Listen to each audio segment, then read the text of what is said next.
In the last couple of years, I've been almost obsessed with one particular question, and it comes from hearing a fellow one time make the statement that the who question is the most important question. Who is God? Because if you get the who question wrong, you get everything wrong. I think the story in the end is that God is good, and God created goodness, good stuff.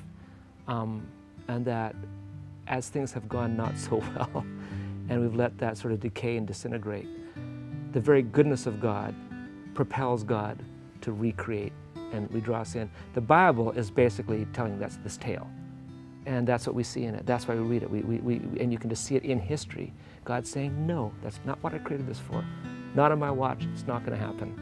And so when we get together to worship, what we're doing is we're participating in that work. When we come together, we sing songs, we have confession, we reunite, we reconnect in this event, and we actively participate in God's work.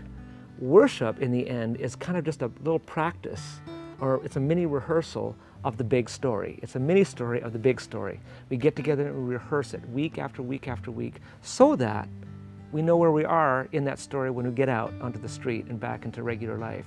It's part of sort of learning how to be comfortable in all the messiness of life, knowing that we belong to this great story, that we can trust the ending, because we know it, we've been practicing it.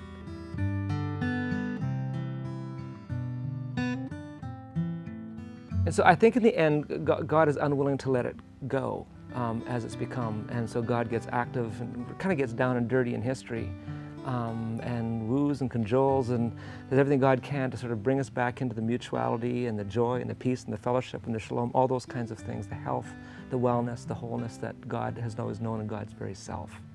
And I think in the end, that's the story.